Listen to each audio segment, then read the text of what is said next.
सुप्रभात छात्रों, मैं कुसुमलता उप्रेती आपकी हिंदी की अध्यापिका आज आपके लिए कक्षा 8 का पाठ 20 अगर नाक ना होती लेकर आई हूँ। प्रिय छात्रों, इसमें जो लेखक हैं गोपाल बाबू शर्मा जी, उनका मानना यह है कि एक मुहावरा जो कि नाक पर आधारित है, उस पर एक नाक शब्द पर हमारे पास हिंदी में कितने मुहावरे उपस्थित हैं और भारतवर्ष में नाक को सम्मान का प्रतीक माना गया है। सम्मान इज्जत का प्रतीक है। अब इस पाठ के माध्यम से लेखक गोपाल बाबू शर्मा जी हमको हमारे भारतवर्ष में जो हिंदी हमारी जो भाषा है उसमें नाक शब्द से कितने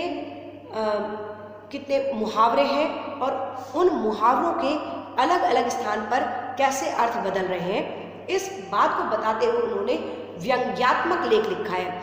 व्यंग्यात्मक लेख क्या होते हैं? व्यंग्यात्मक लेख वे उन्हें कहते हैं जिसमें हम किसी बात को सीधे तरीके से ना कहकर थोड़ा घुमा फिरा कर कह देते हैं और वह भाषा में जो बात हम कहना चाहते हैं वह ना तो किसी को बुरी ही लगती है और जो हम उस बात में कहना चाहते हैं, जो उस बात का जो सार है वो पाठक तक पहुंच जाता है या श्रोता तक पहुंच जाता है। यानी कि बात कह भी दी जाती है और किसी को बुरी भी नहीं लगती।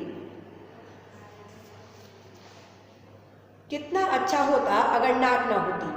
नाक का अर्थ है इज्जत और यहाँ पर अभी इज्जत से नहीं लिया गया, अभी सिर्फ एक शब्द लिया गया है कि अगर नाक ना होती जो सम्मान का प्रतीक है, अगर ये ना होती तो क्या होता। नाक की चिंता में आदमी का जीना मुहाल हो गया है। आदमी आज अपनी इज्जत, अपनी प्रतिष्ठा को बनाए रखने के लिए, अपनी इज्जत को बनाए रखने के लिए झूठी शान शौक में भी खो गया है। नाक रखने की खातिर लोग मुकदमेबाजी में बर्बाद हो जाते हैं, जिसको इंग्लिश में हम कहते हैं ना ईगो। तो यहाँ पे क्या होता है कि जब दो पक्ष आपस में लड़ रहे होते हैं, मुकदमेबाजी हो रही होती है, तो कोई भी हार मानने को या झुकने को तैयार नहीं होता। इसीलिए वो बातें मुकदमे तक पहुँच जाती हैं और कोर्ट कचहरियों तक पहुँच जाती हैं। वहाँ पर लाखों रुपए वकीलों के लिए खर्च हो जाते हैं, वकीलों पर खर्च हो जाते हैं और व्यक्ति जवान था वो वृद्धावस्था तक पहुंच जाता है। और कई केस तो ऐसे होते हैं जो अपने यौवनावस्था से शुरू होते हैं और व्यक्ति का अंत भी हो जाता है, लेकिन उसकी कई पीढ़ियों तक वो केस चल रहे हैं। तो यहीं पर लेखक ये कहना चाहता है कि अपनी नाक के खातिर, यानी कि अपनी इज्जत के खातिर, अपने जो मदांध हो जाता है इंसान, अपने मद में जो चूर हो जाते हैं, घमंड में जो चूर हो जाते हैं, वो लोग अपनी इस नाक को रखने की खातिर सालों साल बर्बाद कर देते हैं। कर्ज लेकर भी ब्याह शादी, भात छोचक आदि में अंधाधुंध खर्च करते हैं। जन्म पर ही नहीं, मृत्यु पर भी दावत खिलाते हैं। जैसा कि हम सभी जानते हैं कि हम सभी के यहाँ, हमारे यहाँ भारतवर्ष में सभी धर्मों में ये एक रिवाज है, अधिकतर धर्मों में रिवाज है कि जब कोई बच्चे का, किसी शिशु का जन्म होता है तो उसके नामकरण संस्कार पर या उसके जन्म पर लोगों को बुलाने का, न्योता देने का, निमंत्रण देने का, दावत देने का एक प्रोविज़न होता है, एक तरीका है। इसी प्रकार से जब कोई व्यक्ति मर जाता है तो उसकी, जैसे हम तेरहवीं करते हैं और सभी धर्मों में उसके डेथ सेरेमनी भी मनाई जाती है, तो उस पर भी भोजन, पूजा पाठ इत्यादि का कार्यक्रम आयोजित किया जाता है। जन्म पर ही नहीं, मृत्यु पर भी दावत खिलाते हैं। पड़ोसी के बच्चे को कॉन्वेंट स्कूल में जाते देख अपने बच्चों को भी मजबूर होकर उसी में दाखिला दिलाते हैं, चाहे व्यक्ति की आय इतनी हो या ना हो कि वह अपने घर का सामान्य खर्चा चला पा रहा है कि नहीं चला पा रहा। परंतु यदि पड़ोसी का बच्चा, यानी कि हम अपने आस पास के लोगों से इतने प्रभावित हो जाते हैं कि अगर उसका बच्चा कॉन्वेंट स्कूल में जा रहा है, महंगे स्कूल में जा रहा है, तो हमारी ये श्रद्धा हो या ना हो, हमारे पास इतना पैसा हो या ना हो, लेकिन देखा देखी में हम अपने बच्चे को उस कॉन्वेंट स्कूल में डालना चाहते हैं, मजबूर होकर उसी में दाखिला दिलाते हैं। खरीदने की औकात न होने पर भी महंगी किस्त देकर टीवी, फ्रिज या कूलर आदि ले आते हैं, क्योंकि नाक नीची होने से डरते हैं। नाक नीचे होना मतलब सम्मान घट जाना, कि हम इस लायक नहीं हैं क्या हम अपने पड़ोसी से बढ़कर नहीं हैं, हम क्या किसी से कम हैं। ये इस तरीके के जो कुविचार हमारे अंदर आते रहते हैं, इन्हीं को पूरा करने के लिए हम अपनी जिंदगी को जहर बना देते हैं और नर्क के समान बना देते हैं अपनी खूबसूरत सी प्यारी सी जिंदगी को भी। लोग अपनी धाक जमाने के लिए नाक ऊंची रखते हैं। नाक कटने से बचने के लिए लोग नाक के ऊपर एक और नाक लगाने की कोशिश करते हैं।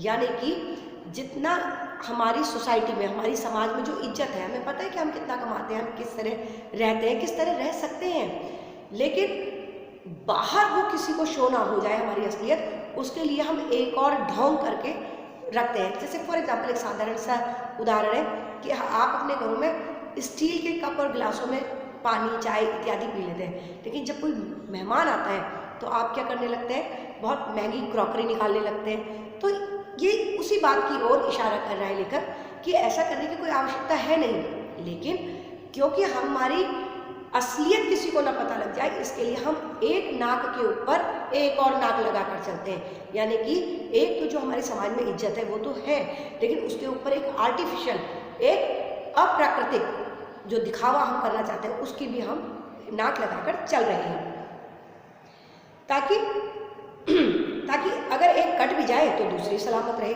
नाक वास्तव में इज्जत बचाने और इज्जत उतारने में बहुत सहायक होती है।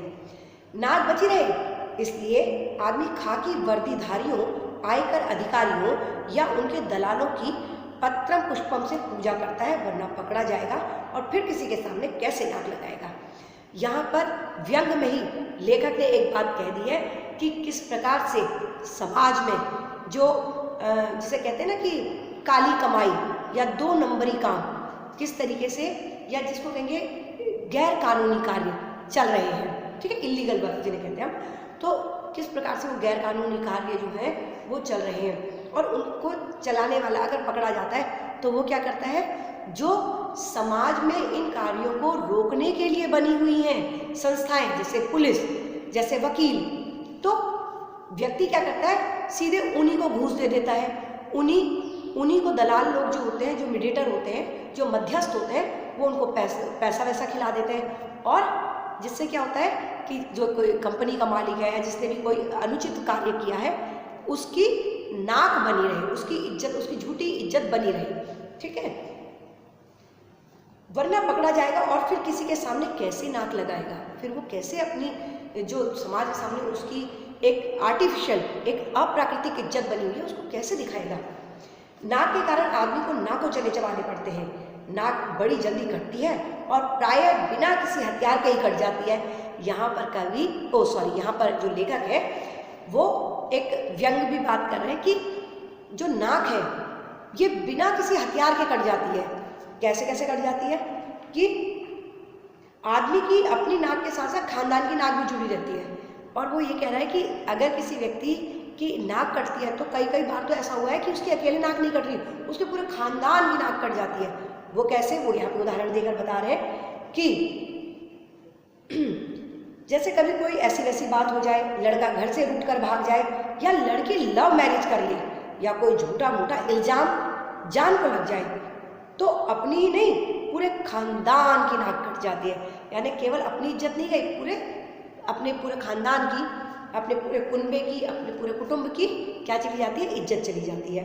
यह भी एक मनोवैज्ञानिक सत्य है कि जिनकी नाक कट जाती है, यानी जो खुद नकटे होते हैं, वे दूसरों को भी नकटा दिखना चाहते हैं। यहाँ पर लेखक फिर व्यंग में कह रहे हैं कि ये भी एक सच्चाई है कि जिनकी खुद की कोई इज्जत नहीं होती, जिसकी स्वयं की कोई इज्जत नहीं होती, वो दूसरों से भी इज्जत की तरह बात नहीं करता, या उनको इज्जत नहीं देता, या उसको इज्जत लेना भी नहीं सुहाता और देना भी नहीं सुहाता। मान न मान मैं तेरा मेहमान की तरह। अब यहाँ पर जो लेखक है ये जो शरीर की नाक है उसके ऊपर आ गए, अभी मुहावरे हटाकर, कि जो शरीर की नाक है ये मनुष्य के लिए किस तरीके से आवश्यक है। मान न मान मैं तेरा मेहमान की तरह जुकाम आकर पसर जाता है हमारी नाक में। हम सबको पता है सर्दियों में, गर्मियों में हम सबको जुकाम लगते रहते हैं, तो नाक के अंदर जो जुकाम है बेशर्म मेहमान की तरह आ जाता है, कभी भी आ जाता है और नाक में दम कर देता है। यानी कि नाक में दम करना यानी फिर मुहावरा, यानी कि दुखी कर देता है, परेशान कर देता है। नाक तब बहुत बुरी लगती है जब वह किसी शुभ कार्य के वक्त अनायास छींक मार देती है। आपने देखा होगा कि हमारे यहाँ ये अंधविश्वास है कि कोई शुभ कार्य कर रहे हैं और किसी ने छींक मार दी तो कहते हैं रुक जाओ, ये काम तो होना ही नहीं है क्योंकि इसने छींक मार दी। तो जबकि नाक और छींक दोनों एक ही साथ जुड़े हुए हैं, मनोवैज्ञानिक तथ्य से भी और जो हमारा साइंटिफिक यानी कि वैज्ञानिक तथ्य हैं उनसे भी नाक और छींक ये दोनों जुड़े हुए हैं और ये हमारे शरीर के लिए बेहद अच्छी चीज़ें हैं छींक का आना। लेकिन हमने इसे अंधविश्वास में बदल डाला है। वास्तव में नाक और छींक दोनों सहेलियां हैं, पर ज़्यादातर लोग उन्हें अकेली ही देखना पसंद करते हैं। एक तरफ लोग छींक की वजह से छींकते हैं तो कुछ लोग नाक में फुरेरी डालकर या नस्वार सूंघकर जानबूझकर छींकते हैं। आपने देखा होगा गांव देहातों में देखा होगा अधिकांश वहाँ ये लोग करते हैं कि कई लोगों को ये बीमारी होती है कि उनको छींकें नहीं आती। छींक ना आने से क्या होता है कि उनका जुकाम जो है वो खुलता नहीं है और सर में बहुत दर्द रहता है, इसलिए वो नाक में कोई कुछ भी ऐसा डालकर, कोई सूंघने वाला पदार्थ डालकर या कोई डंडी डालकर जान के छींकों को लाते हैं, क्योंकि वैज्ञानिक दृष्टि से छींक का आना बहुत ज़रूरी होता है, उससे जो दिमाग है वो हल्का हो जाता है। लेकिन हाँ, लोग छींक आने को बुरा मानते हैं कब, जब हम कोई शुभ कार्य करने जा रहे हो। तो यहाँ पर लेखक हमें बताना चाहता है कि कितनी अवैज्ञानिक बातों में खोए हुए हैं कि अगर छींक जैसी चीज़ जो ईश्वर की बनाई हुई है और नाक से ही आएगी, उसके लिए हमने समय निर्धारित कर दिया है जो कि प्राकृतिक रूप से कभी भी आएगी। जब आदमी का बुरा वक्त आता है या उसे किसी से कोई काम करवाना होता है तब वह सारी हेकड़ी भूल जाता है। एक बार क्या 1000 बार नाक रगड़ता है। नाक रगड़ना एक मुहावरा है जिसका अर्थ है झुकना, ठीक है। जब कोई गलती हो जाती है तब भी आदमी को अपनी नाक रगड़नी पड़ती है। जितनी लोगों में बदले या ईर्ष्या की भावना होती है, वे भी मौके की तलाश में रहते हैं कि कब कैसे किसी की नाक रगड़वा दें। यानी कि नाक रगड़वाना आपका एक मुहावरा है, और जो लोग किसी कारण से में आपसी रंजिश हो जाती है, बदले की भावना होती है, वो भी एक दूसरे की नाक रगड़वाने के लिए तैयार रहते हैं। जिंदगी में हंसना गाना भी नहीं, रोना भी पड़ता है। अब यहाँ पे फिर वैज्ञानिक तरीके पर जो हमारे लेखक हैं वो हमारा ध्यान इंगित करना चाहते हैं। वो कहना चाहते हैं कि जिंदगी में हंसना गाना ही नहीं, रोना भी पड़ता है। तो हम सभी को पता है हमारे पास 9 रस है, ठीक है। हिंदी साहित्य में, हिंदी व्याकरण में भी आप पढ़ते हैं कि 9 रस होते हैं। तो 9 रसों में आपका अश्रु जो है, रोना भी है, रुदन जो है वो भी होता है। फिर हंसने की बात छोड़िए, पर रोते समय आंखों में आंसू आते हैं तो नाक भी उनका साथ निभाती है। आपने देखा होगा कि जब हम रोते हैं तो आंखों से तो आंसू बहते हैं, नाक से भी हमारे पानी निकलने लगता है। लेकिन बहते हुए आंसुओं को पोंछना तो कोई बुरी बात नहीं मानता। 10 लोग आ जाते हैं, हमारे आंसू पोंछ देते हैं। लेकिन यहाँ पर लेखक इस बात को व्यंग्यात्मक रूप में भी कह रहा है और हंसी में भी कह रहा है कि नाक पोंछने कोई नहीं आता। जिस तरह आंसू पोंछने तो 10 लोग आ जाते हैं, पर नाक कोई नहीं पोंछता। और लेकिन नाक पोंछने से तो रोने का सारा मजा ही किरकिरा हो जाता है। करुण रस में बरबस विभत्स रस आ टपकता है। करुण रस होता है जिससे आप रो रहे हैं तो किसी को आप पे करुणा आ जाती है, दया आ जाती है, वो आपके पास आपके आंसू पूछता है। लेकिन अचानक से उसका नाक पे हाथ लग जाए तो अचानक से वो घृणा उसको आ जाती है। विभत्स होता है कि डरावना, तो देखने लायक भी ना हो, जिससे घृणा आ जाए तो एकदम से रस बदल जाता है। करुण रस की जगह एकदम से विभत्स रस आ जाता है। अगर आंसू पोंछते पोंछते कोई आपके नाक पर आपके उनका हाथ लग जाए तो। नारी तो नाक पोंछने का काम साड़ी के पल्लू से चला सकती है। यहाँ पर फिर वो हंसी में कह रहे हैं लेखक कि अगर किसी स्त्री की नाक बह रही है, आंसू बह रहे हैं, तो आंसू भी वो पोंछ सकती है और पल्लू से अपना नाक भी पोंछ सकती है। लेकिन उस व्यक्ति का क्या करें जिसकी पैंट की जेब में जो आज रुमाल डालना ही भूल गया और उसके आंसू बह रहे हैं, तो उसका नाक कौन पोंछेगा। तो यहाँ पर वो मजाक में, हंसी में इस बात को कह रहे हैं कि पर बेचारे उस पैंटधारी मर्द का क्या हाल होगा जिसे जेब में रुमाल रखने का ख्याल ही न रहा हो। अब गुस्सा भी बहुत से लोगों की नाक पर रखा रहता है। नाक पर मतलब कि बात हुई नहीं और उसको बुरा लग गया, उनसे जरा कुछ कहा नहीं कि बिना बात नाक फुला लेते हैं। नाक फुला लेना मतलब नाराज हो जाना। नाक में जितनी कमियां या बुराइयां हैं उससे ज़्यादा अच्छाइयां हैं। अब क्या क्या अच्छाइयां, इसलिए जिनकी नाक नहीं होती वे भी नाक लगाते हैं, भले ही इस बात पर कोई दूसरा नाक बहुत सिकोड़े तो सिकोड़ता रहे। यहाँ पर भी मुहावरों का प्रयोग किया गया है। अब नाक की शेप के बारे में लेखक बता रहे हैं कि नाक रहना बहुत ज़रूरी है, वैसे भी और चेहरे पर भी। नाक मतलब इज्जत। इंसान, अगर आप व्यक्ति है, इंसान है, मनुष्य है, सामाजिक प्राणी है, तो आपके अंदर जो इज्जत है, जो सम्मान है, वो जरूर होना चाहिए, चाहे वो आत्मसम्मान हो या सामाजिक सम्मान हो, होना चाहिए। लेकिन चेहरे पर भी नाक का बहुत बड़ा महत्व है। कैसे? नाक चाहे सारस जैसी लंबी हो या चिलगोजे जैसी छोटी। चौथ होता है गोबर, चौथ जैसी चपटी हो, चाहे चपटी हो अथवा पकोड़े जैसी मोटी, लेकिन होनी जरूर चाहिए। जिसकी नाक ना हो उसकी कोई सूरत देखना भी पसंद ना करेगा, बल्कि देखकर डरेगा। ये बिल्कुल सच है। अगर हमारे चेहरे पर नाक नहीं होगी तो शायद हम बहुत डरावने लगे। भला बिना छज्जे के मकान का फ्रंट शोभा दिखता है। फ्रंट होता है सामने का हिस्सा। जैसे यहाँ पर ये बताया गया है, लेखक के द्वारा ये बताया गया कि जो हमारी नाक है वो किस तरह दिखती है हमारे चेहरे पर। हमारी नाक किस तरह शोभायमान है। जैसे कोई सुंदर से मकान में छज्जा होता है, जैसे छज्जे से किसी मकान की शोभा बढ़ती है, उसका फ्रंट यानी उसके सामने का हिस्सा होता है, उसी प्रकार से हमारे सामने चेहरे पर जो होती है वो नाक बहुत शोभायमान होती है। नाक हो और सुंदर हो तो सोने पर सुहागा है। अब लेखक तो यहाँ तक कह रहा है कि नाक चाहे गोबर जैसी हो, चिलगोजे जैसी छोटी हो, सारस जैसी लंबी पतली हो, पकोड़े जैसी मोटी हो, पर होनी चाहिए। लेकिन अब वो कह रहा है कि अगर नाक सुंदर, पतली, सुडौल हो जाए तो फिर तो सोने पर सुहागा है। जैसे कवियों ने नख होता है नाखून और शिख होता है शिखा यानी कि चोटी, यानी पैर के नाखून से लेकर सिर के ऊपर तक, यानी नीचे से लेकर ऊपर तक का क्या किया है, वर्णन किया गया है कि जिसकी नाक नक्षिक वर्णन के अंतर्गत और फुटकर रूप में भी नाक का काफ़ी वर्णन किया है। जैसे हमारे कई कवि हुए, हिंदी साहित्य में हमारे कई कवि हुए जिन्होंने नक्षिक वर्णन किया है, ठीक है, नायिकाओं का, नायक का। तो नक्षिक वर्णन मतलब कि पैर के नाखून से लेकर सिर की शिखा यानी चोटी यानी ऊपरी भाग तक। लेकिन वो कहता है कि अगर ये वर्णन ना भी किया हो तब भी, चाहे अलग अलग रूप में ही नाक का वर्णन किया हो कई कवियों ने, तब भी नाक होना बहुत ज़रूरी है। उसे सोने की, हीरे मोती जड़ी नथ, नथुनी, लौंग, बुलांग आदि से सजाया है।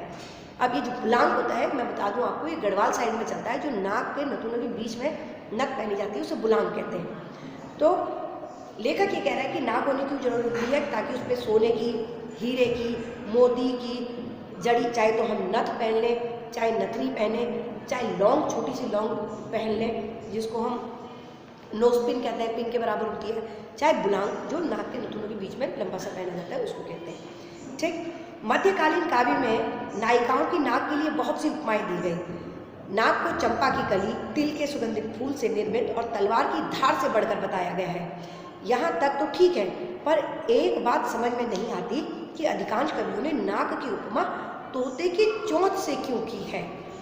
हम क्लास में जब किसी सुंदरी, सुमुखी नायिका की नाक की उपमा तोते की चोंच से पढ़ाते हैं तो हमारे हाथ के तोते उड़ जाते हैं, मन में अजीब से भाव उमड़ आते हैं। सोचने की बात है कि ऐसी नाक किसी चेहरे पर 4 चांद लगाएगी या दीवार में ठुके हुए उल्टे हुए हुक सी नजर आएगी। अब यहाँ पर लेखक जो मध्यकालीन कवि हैं जिन्होंने नायिकाओं का वर्णन किया और उनकी नाक को, अधिकांश उस समय के जो मध्यकालीन कवि हैं उन्होंने नायिकाओं की नाक को तोते की नाक से वर्णन किया है। उस समय में जो उस कालीन कवि है, मध्यकालीन कवि हैं, वो जो शुक कहते हैं तोते को, तो जो नख शुक है यानी कि शुक के समान, शुक के नाक के समान, चोंच के समान जिनकी नाक होती है, उनको बहुत अच्छा माना गया, सुंदर माना गया। लेकिन लेखक यहाँ पर एक प्रश्न करना चाहता है कि क्या कक्षा में हमारी कोई बहुत सुंदर लड़की हो और हम कहें कि इसकी नाक तोते जैसी है, तो क्या ये वर्णन सही है? ये तो ऐसे लग रहा है जैसे कि तोते की नाक इस प्रकार से होती है, तो वो ऐसा लग रहा है जैसे कि दीवार पे लटकाया गया कोई उल्टा खूंटा।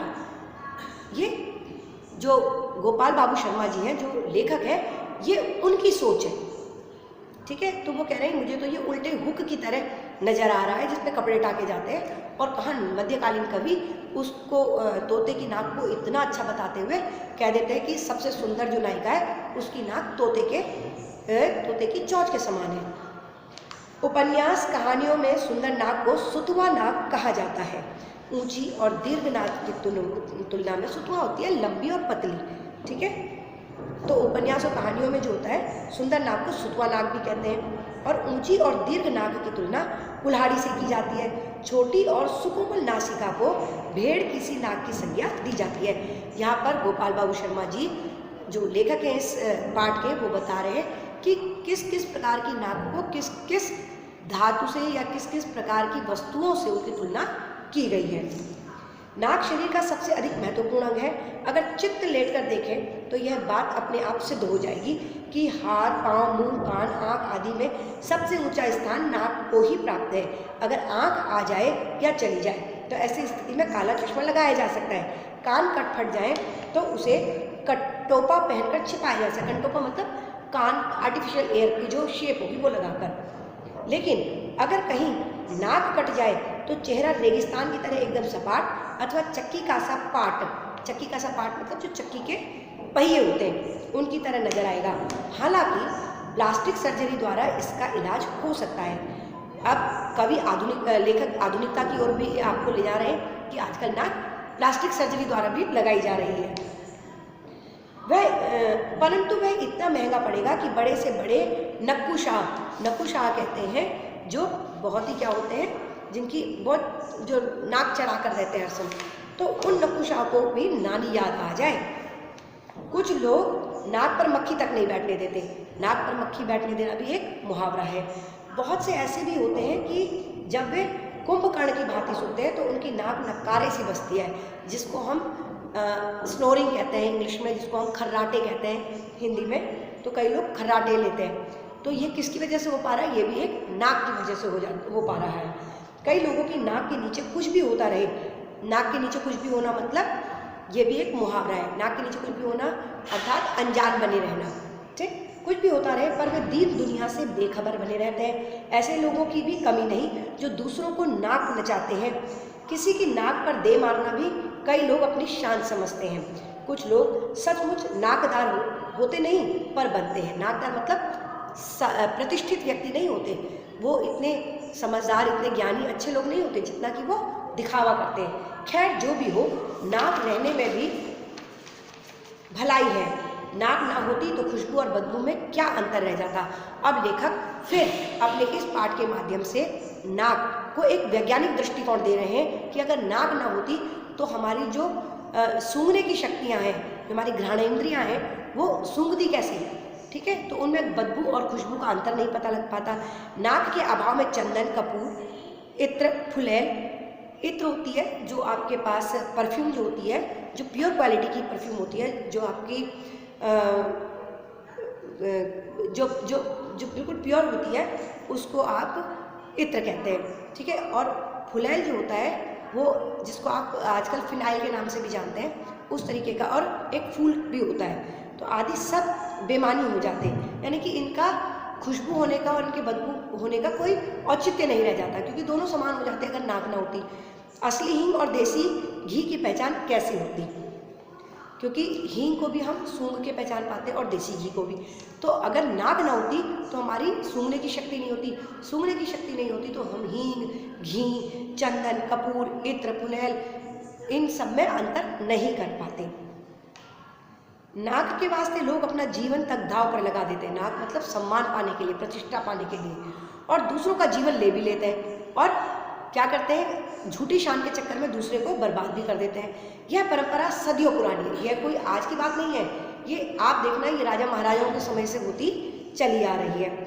चाहे इतिहास हो या फिर हिंदी साहित्य, सभी में ऐसे सैकड़ों उदाहरण देखने को मिलेंगे। इन उदाहरणों से हम जीवन के लेन देन की प्रक्रिया को आसानी से समझ सकते हैं। नाक मानव शरीर का वह प्रतिष्ठित हिस्सा है कि हम अगर इससे अलग रहना भी चाहें तो भी नहीं रह सकते। यहाँ पर लेखक बताना चाहता है कि जो नाक है वो प्रतिष्ठा का, इज्जत का प्रतीक है। तो अगर हम नाक को एक तरफ रखना भी चाहें तो हम न तो वैज्ञानिक दृष्टिकोण से इससे अलग हो सकते हैं, क्योंकि इसमें हमारी सूंघने की शक्ति है, सांस लेने की शक्ति है, और सामाजिक दृष्टि से देखें तो यह हमारी प्रतिष्ठा बताती है, नाक होना, इज्जतदार होना। तो हम दोनों तरीके से ही नाक से अलग नहीं हो सकते। प्रिय छात्रों, यह पाठ काफ़ी बड़ा है, इसलिए इस पाठ को मैं यहीं समाप्त कर रही हूँ। इस पाठ को आप भी घर पर बैठकर यहाँ तक पूरा अच्छे से पढ़ें और यहाँ तक आपको जो भी प्रश्न के उत्तर मिलते हैं उन्हें आप छांट कर अपनी कॉपी पर लिखेंगे। धन्यवाद।